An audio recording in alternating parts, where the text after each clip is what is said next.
Our Prophet ﷺ said, "You do not do evil to those who do evil to you, but you deal with them with forgiveness and kindness."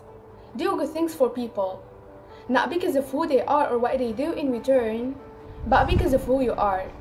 I definitely want to focus on this wonderful concept, this vital virtue which is unfortunately and regrettably often forgotten, the virtue of kindness, being kind. There is a quote that said, "No matter how educated, talented, rich or cool you believe you are, how you treat people ultimately tells all.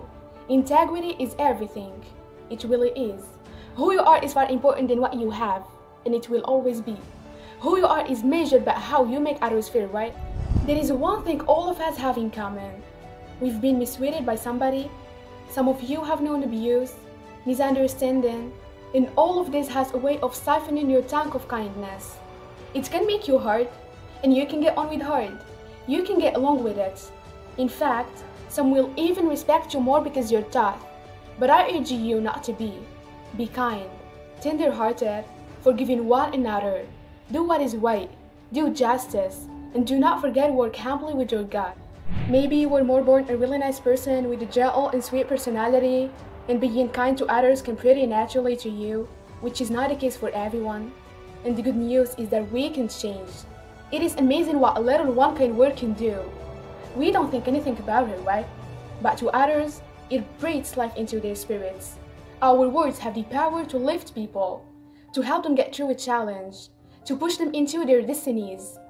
When you tell someone, "I love you, I am proud of you, you did great on that project and I passed," you're not just being kind. Those are healing words. We don't know what people are going through. They may smile on the outside, but on the inside, they are hurting. They are lonely. Maybe they are discouraged. At the end of the day, only you know who you are. People have wounds. Maybe wounds from a toxic relationship they had, or it can be wounds from people trying to push them down. Just one word for encouragement. "I believe in you. I am praying for you." A simple compliment. "You look beautiful today." It is not a big deal to you, but to them, it is helping heal the wounds. It's lifting their spirits. It is obviously reigniting them to believe in themselves. Your words can be what keeps them moving forward. Our God puts people into our lives on purpose so we can bring healing. Please keep in mind that letting people know that you care does more than you imagine. Be free with your compliments. You can think well of your friends all day long, but if you never tell them, they'll never know. Williams once said, "Imagine what 7 billion could accomplish if we loved and respected one another." Just imagine. Imagine if there was no greed. Imagine if there was no comparison. If everyone was one in their own face but shitting for others at the same time. Maybe we'll never see that in our lifetime. But what we all can do is to start with ourselves. Start with yourself. Choose to set the example of kindness and integrity, the example of compassion and understanding, the example of a loving society. Last but not least, kindness is contagious. When you do good to another, that person does better to those they come into contact with. So I do believe that if people come together, as one, amazing things can happen.